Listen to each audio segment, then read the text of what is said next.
Right. She decided uh, that there would never, ever again be a pregnant woman in Auschwitz to be subject to what Joseph Mengele was doing. And while she was there, um, helped women abort 3,000 fetuses. Wow. Uh, in fact, there were even some cases that she would induce premature labor, uh, and then some of these babies even died. The whole point of it being saving the mother's life from Joseph Mengele and whatever Right, right, right. sick, twisted stuff that he was doing. She then, after the war, worked at Mount Sinai Hospital in New York, um, delivering babies. There needs to be a Schindler's List type movie about this woman. I'm scanning this link you sent me as you're describing it.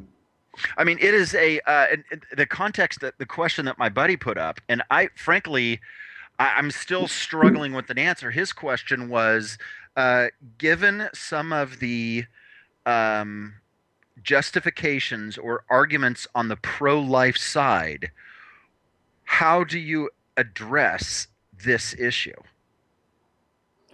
You know what? I don't know. I mean, this one of those situations where until you're faced with it and what she saw, the horrors that she saw. I mean, not to conflate it with, the Chris Kyle discussion we've been having, but I mean, to an extent, I mean, how do you know? How do you know how you will react?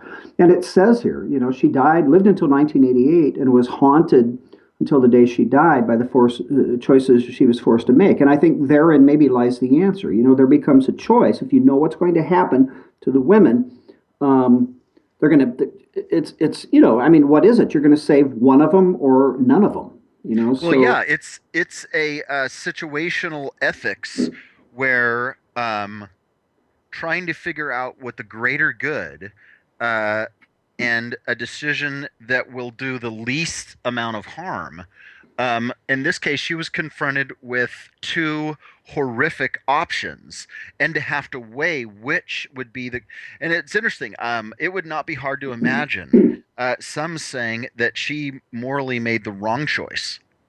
yeah, Um, it, listen, I'm, obviously pro-life, and I couldn't go there. I mean, even not being having been in her situation, but again, if she did not do what she was going to do, both the mother and the child would have been killed ultimately. So she ended up saving, the mothers, and then who knows how many of them. I mean, I don't know if it's in this story or it can be found, but how many of those lives of mothers that she saved were ultimately either killed in the concentration in Auschwitz or I mean, dude, I mean, if you really think about that, if one lived, she did her job. Tough choices. yeah, what I mean, it's interesting. History obviously is chock full of these kinds of, this is a story I hadn't heard. So 70 years later, and where was this? Where was this story came from? I don't know. It was the website Knowledge Nuts. It doesn't say that it was based upon something else. Oh, it was an article from the New York Times. Yeah, this thing needs to be a movie. Yeah, what a I mean the conflict of ethics and morality there is I mean it would only be an unbelievably extreme situation like the Auschwitz death camps were that a human being would even be confronted with this sort of unimaginable decision. Well, and here's the deal. I mean, again, back to to a slight analogy with American Sniper. With all of the controversy and it's a screw controversy with all of the negative comments and the pro comments about the movie, right? Hmm. Um, what I mean, all hell would break loose in terms of comments from the left, from the right, everywhere in between. If this story were to be made into a film, because you would have the whole abortion thing kicked up, and then war and the whole bit. I, dude, I just like to read read the comments on something like this. But again, I mean, this is worthy of being made into a film. By the way, speaking of Mengele, do you know where and how that guy died?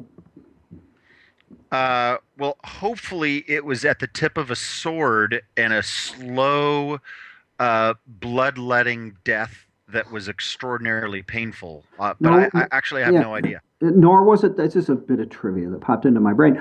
Nor it was that not that, nor was it Nuremberg. He escaped to South America, as did lots of Nazis, Argentina and other places. But he lived to a relatively ripe old age and was swimming and drowned in the ocean. Wait a second. Joseph Mengele escaped to South America? Yep. Are you kidding me? Yeah, I just made that shit up. No, he really did. I had absolutely no idea. Yeah. See, dude, don't ever play against me for money, particularly Trivia Pursuit. Is yeah. Anyway, no.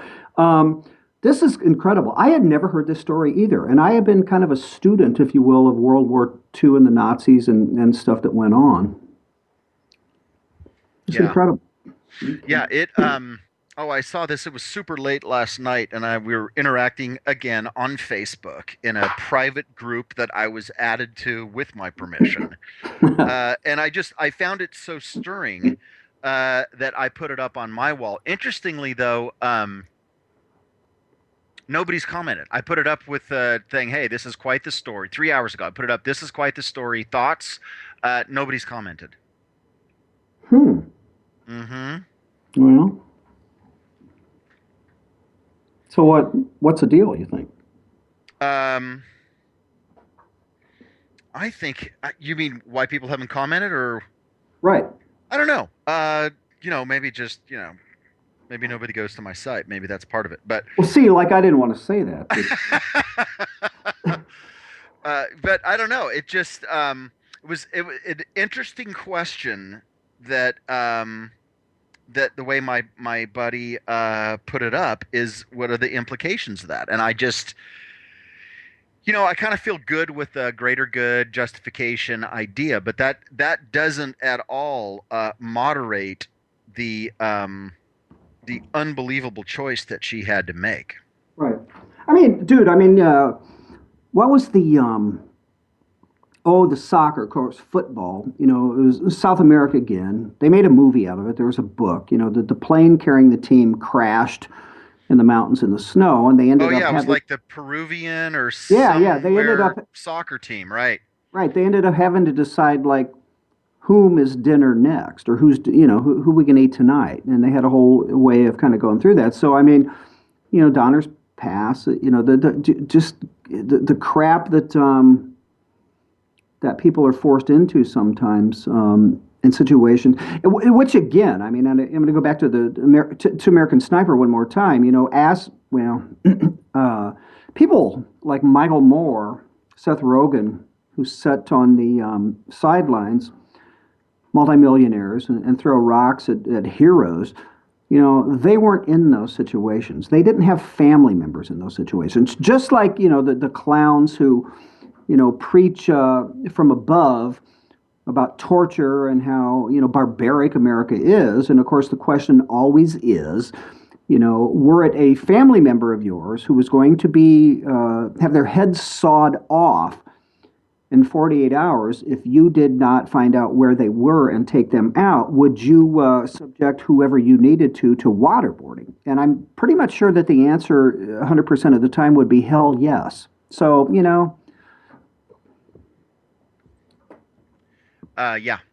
yeah, so. Yeah, it's kind of especially in the context, and this is obviously why articles like this are being written. She was in Auschwitz, etc. Just obviously unbelievably sobering. And Can you just humans. imagine? I mean, just imagine. No, Mike, I couldn't. I literally couldn't. Speaking of liberal hypocrites, by the way, see Obama in India, right? Bash in America. Quote, I've been treated differently because of my skin color in New Delhi. Did you see that? No, I did not see that. In fact, I was interested to hear. I mean, I just hadn't had time to go through and read some of the stuff you sent me. So, yeah, what's the deal? All right, so he's this is via AP, so we know the bent there. But President Barack Obama gently nudged India Tuesday to fulfill its constitutional pledge to uphold, quote, the dignity of the individual, drawing on his own experience as a minority in the United States as he closed out a 3-day visit to New Delhi. What did he say? He said, there were moments in my life where I've been treated differently because of the color of my skin. He's touting religious tolerance. Go figure. There have been this is even better. There have been times where my faith has at times been questioned by people who don't know me, or they've said that I adhere to a different religion, as if that were somehow a bad thing. And then Zip weighs in. Is there anything more revolting than U.S. president bashing America while overseas? But I mean, this dude, he can get, connect the dots to racism and make it all about him. And he can do that in one or two dots, regardless of where he is and what he's talking about. I think it's just disgraceful. I'm sorry. Yeah, has it been covered anywhere else? Well, I mean, I don't know. I mean, this is from AP, so it's I'm sure that yeah, just Googling it will bring up a bunch of different articles. But our president, our commander in chief, playing the race card in India, and they're not even talking about race, right? They're talking about religious tolerance, and then he has to work that in. Times when my faith has been questioned, and this is people who wonder whether he really is a Christian, as he professes to be. And then, of course, the other part being that he's been, which is, I think, ridiculous, by the way, conservatives, when we do this nonsense about he's a closet Muslim and everything. Far more to criticize about this guy than acting like the other side and suggesting that Barack Obama is a Muslim and to be was born in Kenya. We need to get away from that crap. But this is just him, man. Right. Well, a mistake that liberals make is that they compare the world as it is and criticize it based upon an idealized set of hope for could-be's, as opposed to comparing it to the world as it is and the other options that we're presented with. So yes, compared to a world in which the dignity of none of this would ever happen is fantastic. But relative to other countries, I mean, he might say, yeah, there have been times in the United States where his faith has been questioned. But by the accident of birth, there are others that are getting killed today because their faith was questioned. Yeah, but he'll never put it in that context. Right? I mean, yeah, there are aspects that certainly can be improved, but maybe just withhold a little bit of criticism compared to. I mean, there are people today that are being nailed to crosses in the Middle East because the version of Islam they follow isn't precisely the same as the version of Islam of people that are holding the swords are following. Yeah. Maybe spend more time talking about those kinds of things than criticizing, yeah, there was a kickball game in third grade where I was set aside because I was too skinny. And listen, we're under a minute, but everything you read about this guy, he led a relatively privileged life growing up, So, yeah, Barack Obama, folks. All right, Hausen, we're coming up on, I think, 30 seconds, dude. It's been a quick half hour. We had a lot of cool stuff to talk about today. So why don't you gently, as I said yesterday, take us out? Gently take us out. Oh, by the way, Dan just said Boys from Brazil. Was that about That's Mengele? it, yeah. And I think Gregory Peck played him. Yeah, that was quite a show. Movie, rather. All right, you've been listening to The Right Mics with Mike Miller and Michael Hausen. Please hold on through the break and the news. We will be right back. Thanks for listening.